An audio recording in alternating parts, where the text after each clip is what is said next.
बधिर धृतराष्ट्र सरीखे, भूत भविष्य के नेत्र, अंतर मन में धधक रहा है।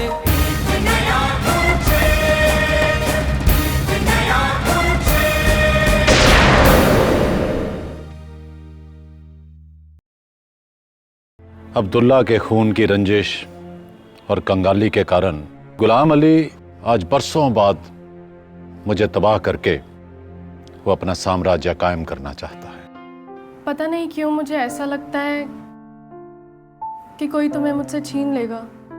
बस इतनी सी बात? तो इसका मैं परमानेंट इलाज कर देता हूँ। क्या मतलब? मैं तुमसे निकाह कर लेता हूँ। मेरे पास मत आना। आज इतना पास आऊंगा जाने मन कि कोई और तुम्हारे पास आने की हिम्मत नहीं करेगा। इरशाद को पता चला वो तुम्हें जिंदा नहीं छोड़ेगा। तुम रग्बी को कैसे जानते हो? बाप था वो मेरा, तूने मुझे यतीम बनाया और तेरे बच्चे यतीम हो जाएंगे। इरशाद नाम का गुंडा कुछ दिन मेरे घर पर आकर बैठा रहा। अब्दुल्ला जब आखिरी बार मेरे घर पर आया तो इरशाद ने उसका खून कर दिया साहब।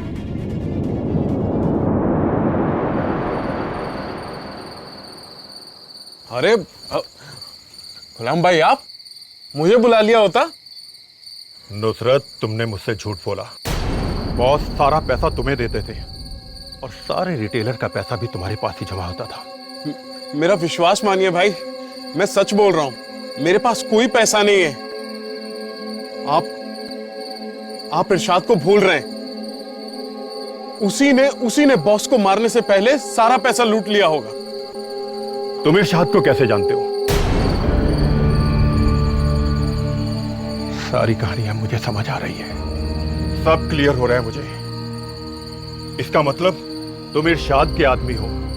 मुझे पता चल गया है, तुमने बॉस को कोई पैसा नहीं दिया है। वो सारा पैसा अभी भी तुम्हारे पास ही है और झूठ बोलने वालों से मुझे सख्त नफरत है। और जो गद्दार है उसे जीने का कोई हक नहीं। मुझे माफ कर दो भाई, मेरी जान बख्श दो। मैं सारा पैसा आपको अभी लाके दूंगा। वो पैसा तुमने कहाँ रखा है? चल चल जल्दी चल। और हाँ, एक बात कान खोल कर सुन लो। अगर ज्यादा होशियारी करने की कोशिश की तो सारी की सारी तेरी खोपड़ी में उतार दूंगा। चल जा जा, चल इसका पीछा कर तू भी। बॉस नाम का कांटा तो इसने मेरे रास्ते से हमेशा के लिए निकलवा दिया। लगता है कि खुदा मुझ पर अब काफी मेहरबान है।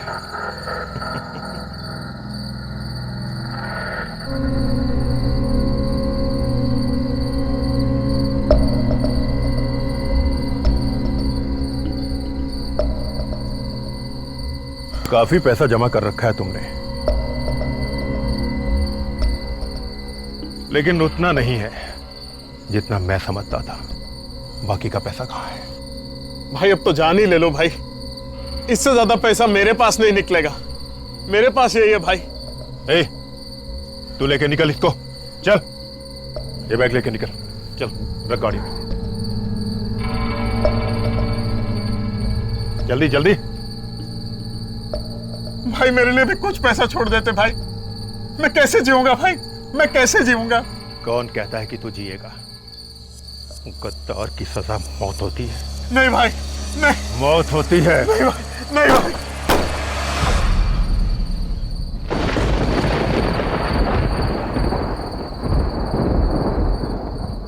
नुसरत को मारने के बाद गुलाम अली ने अफीम का कारोबार तो किया, लेकिन वो इस कारोबार को उस ऊंचाई तक नहीं ले जा सका जहां पे आज हम हैं। मुकुंद, अफीम के कारोबार का सबसे बड़ा गढ़ यही जगह है। इसीलिए गुलाम अली अफीम के कारोबार का बादशाह बनने के लिए हमें इस गढ़ से निकालकर अपना कारोबार जमाना चाहता है। लेकिन ये तो गलत है ना?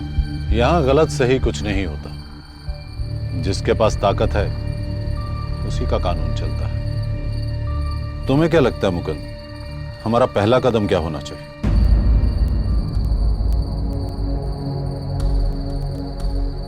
जो इस धंधे में ज्यादा सोचता है ना, वो सोचता ही रह जाता है।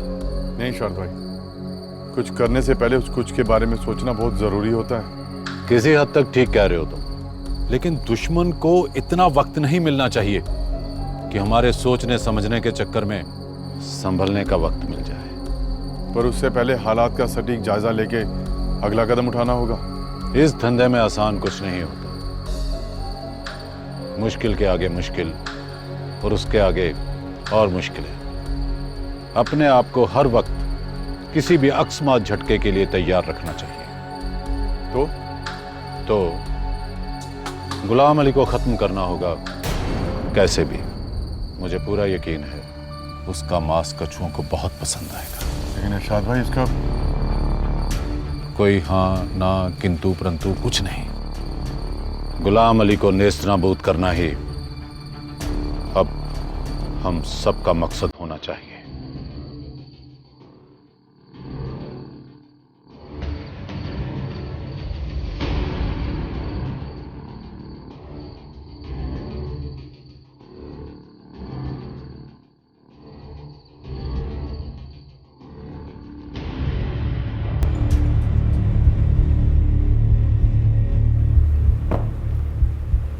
गोना, जब तक मैं ना कहूं यहां से जाना मत। क्यों सजा दे रहे हो इरशाद भाई? इसको जाने दो बेचारे को। डीएसपी साहब, एक एक पैग लगाइए। नहीं इरशाद भाई, ड्यूटी के वक्त तो बिल्कुल नहीं। इंस्पेक्टर बाबली साहब, ड्यूटी के वक्त पैसे ले सकते हो। इसने बेचारी ने क्या गुनाह किया है? भाई पहले जैसा अब कुछ नहीं रहा, बहुत पॉलिटिकल प्रेशर है, अब सब कुछ बदल गया है। ठीक है, तुम्हारा प्रेशर भी अभी ठीक कर देते हैं। सर कहीं पे कुछ भी नहीं मिला। कुछ नहीं मिला? कमाल है। नहीं सर, कुछ भी नहीं मिला। कुछ भी नहीं मिला सर। सॉरी इरशाद भाई, अब हमें इजाजत है जाने की? बैठिए। कौन? डीएसपी साहब, मैं जानता हूं मंत्री महोदया ने आपके लिए ऑर्डर्स निकाले हो, लेकिन इंस्पेक्टर बाबली, ड्यूटी में इतनी निष्ठा दिखाने की भी जरूरत नहीं। थोड़ी बहुत ढील देते रहिए और मेवा खाते रहिए। इरशाद भाई, अब तो हमें इजाजत है। बिल्कुल, जा सकते हैं आप।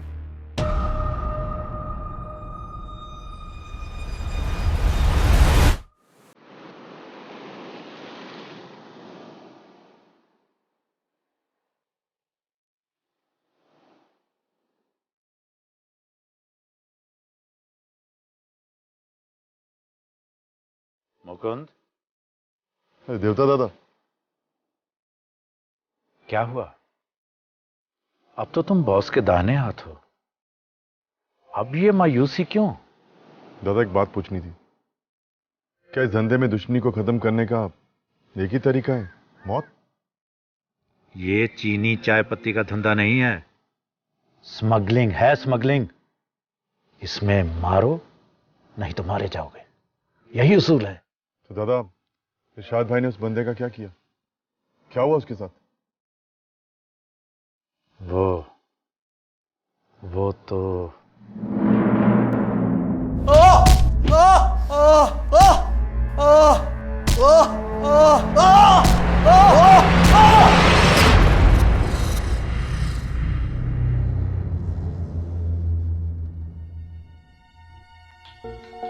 गोना, इसको बढ़िया से ब्रांड की विस्की पिलाओ। आज कछुओं को मांस के साथ साथ शराब का भी आनंद लेने दो। उन बेचारों के लिए कौन सा सरकार ने ठेके खोल रखे हैं? छोड़ दो मुझे, मत मारो मुझे। आप लोग जो कहोगे मैं करूंगा, मत मारो मुझे। आप जो कहोगे मैं करूंगा। छोड़ दो मुझे, मत मारो मुझे। इसको आजाद कर दो, कछुओं को खाने दो इसका मांस। नहीं। गोना उसे अपने साथ ले गया, खूब शराब पिलाता रहा, नशीली दवाएं दी, वो लेता रहा। बाद में दरिया पर ले जाकर उसे मोटरसाइकिल समेत फेंक दिया। दादा, इसके अलावा कोई और रास्ता नहीं था? बिल्कुल भी नहीं। देखो, दुश्मन के आदमी मारे जा रहे हैं, वो पलट कर वार करेंगे। अपना ख्याल रखा करो। हाँ दादा, अब मेरी परवाह मत करो दादा, मैं घर जाना चाहता हूँ, मुझे कुछ सुकून वहीं मिलेगा।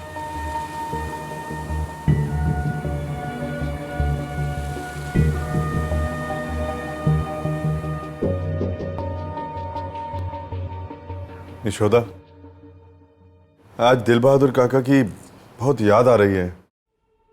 हाँ, हमारे वहां से आने के बाद उनसे तो मानो हमारा रिश्ता छूट गया।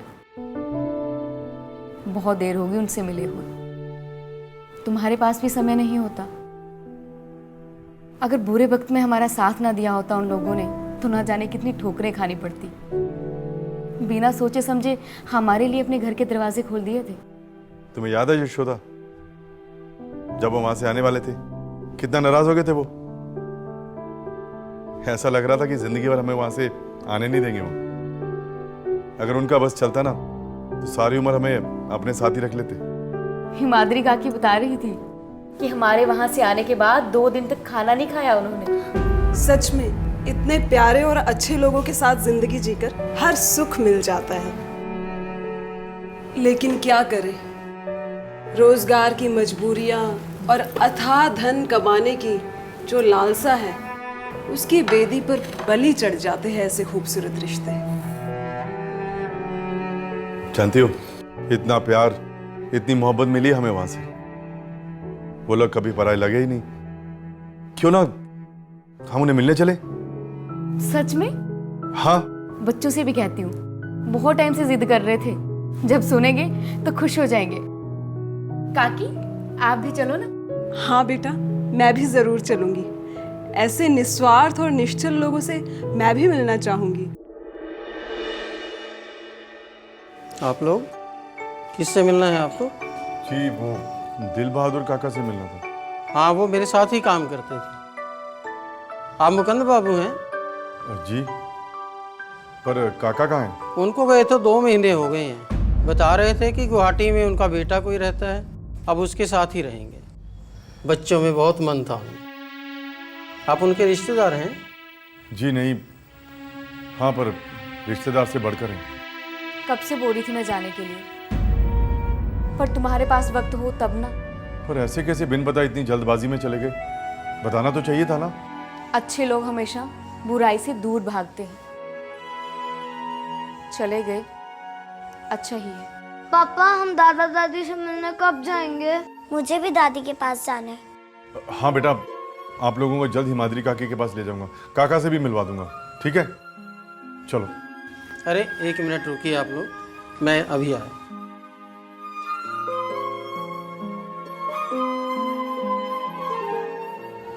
ये रुपए रख लीजिए। पर ये पैसे किस बात के? गाय और बकरी के हैं। तुमको तो जरूरत है नहीं तो वो लेकर के चले गए।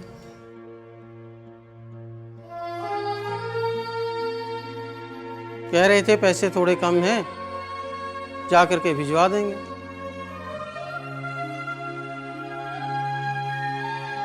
ये तुम्हारे दादा दादी का आशीर्वाद है तुम्हारे लिए।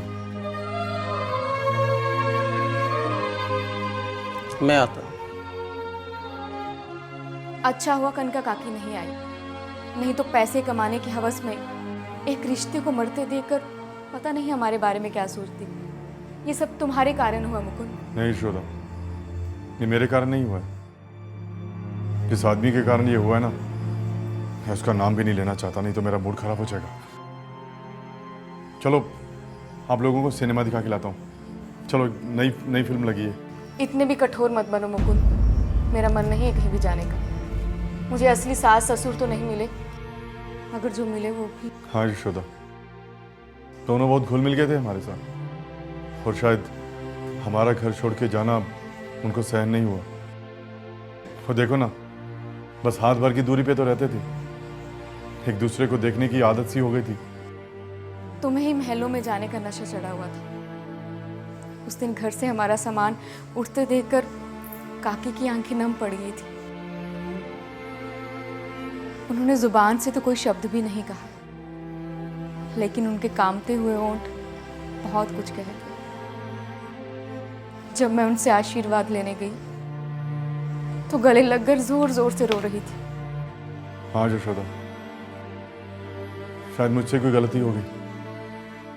आज ये दीवारें भी शिकायत कर रही है मुझसे। भूल तुमसे हुई हो या मुझसे, पर कुछ ना कुछ गलत हुआ है मुकुंद। आज सब कुछ होते हुए भी अंदर एक खालीपन सा महसूस हो रहा है। पापा हम दादा दादी से मिलने कब जाएंगे? हाँ बच्चों, बहुत जल्द लेके जाऊंगा तुमको। चलो अभी घर चलते हैं।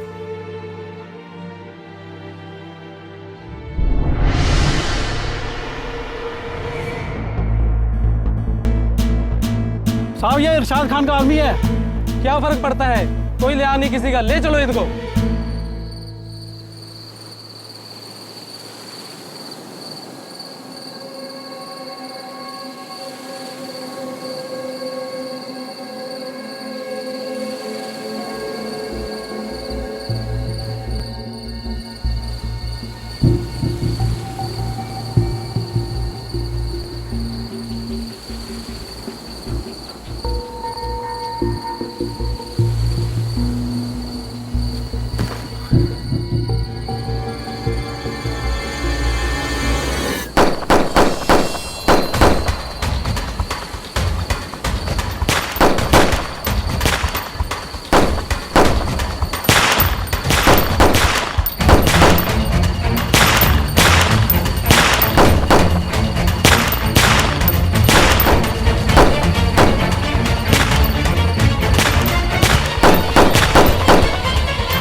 कमाल की बात है, हर जगह हमारा ही माल टारगेट हो रहा है। इरशाद भाई, आज भी हमारे 2 आदमी माल समेत पकड़े गए हैं। इरशाद भाई समझ में नहीं आ रहा कौन है जो हमारे धंधे के पीछे हाथ धोकर पड़ गया है। इरशाद भाई की तरफ आंख उठाने से पहले किसी को भी 100 बार सोचना पड़ता है। भाई के माल पे हाथ डालने के लिए लोहे का जिगर चाहिए। फिर भी सोचने वाली बात यह है देवता कि इरशाद खान का नाम मालूम होने के बावजूद सामने वाला जुर्रत पे जुर्रत किए जा रहा है। भाई कहीं ऐसा तो नहीं कि ये अंदर का आदमी मिला हुआ है? अंदर का हो या बाहर का,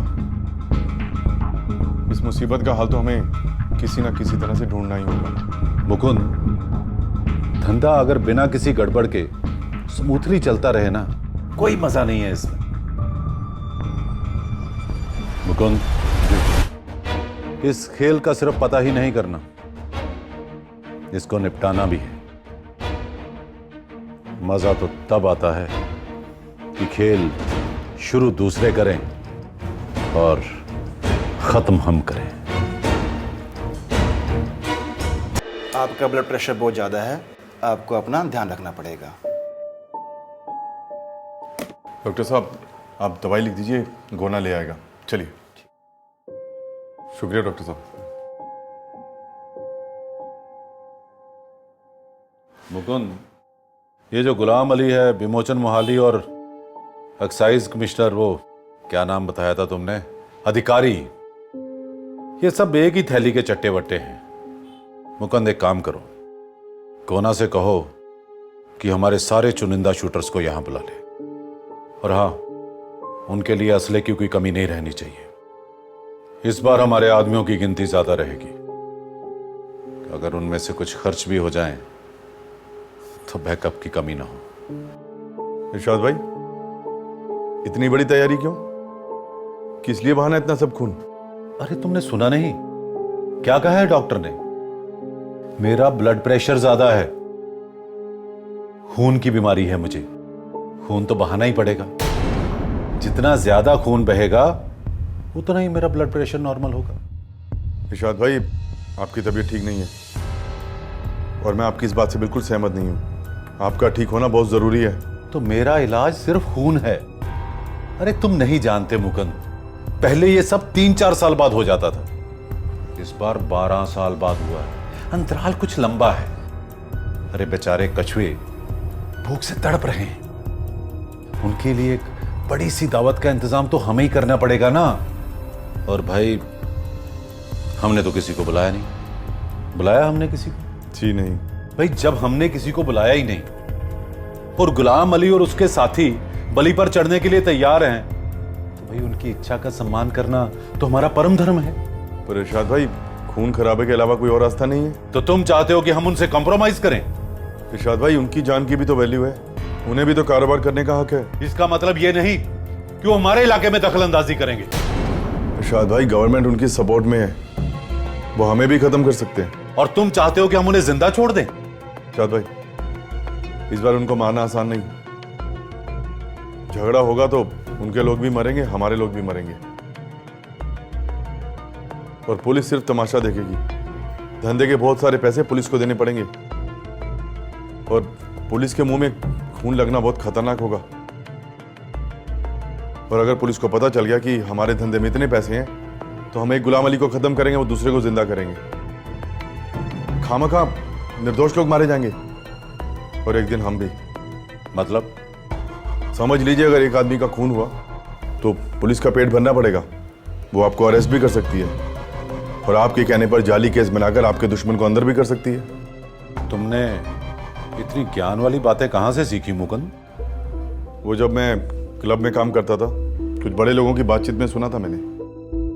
नॉर्थ ईस्ट क्लब में जितने तेज दिमाग वाले लोग बैठे होते थे, सबकी बातें सुनता था मैं। वहाँ पर मैंने विमोचन, महाली और अधिकारी, इनको भी देखा था। और हाँ, जो एएसपी हैं जिन्होंने हम पे रेड किया था, वो अपने चार्टर्ड अकाउंटेंट अमरीश चैटर्जी के साथ वहीं आते थे। उस दिन पता चला कि दुनिया बड़ी हरामी है।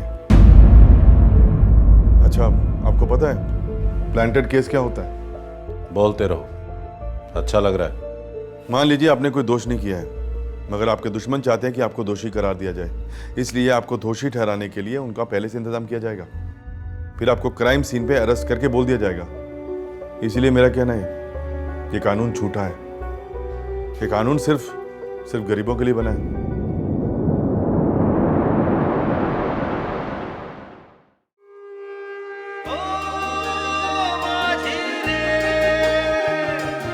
यादें बरसे रिम झिम अश्व समय का हिन हिन हिन हिन। यादें बरसे रिम झिम अश्व समय का हिन हिन हिन हिन। धूल उड़ाते पग पग पल छिन, कुछ लम्हे तुम संग कुछ तुम बिन। घड़ी टिक टिक धिनक धिनक धिन, बीती उमरिया सांसें गिन गिन। मूक बधिर धृतराष्ट्र सरीख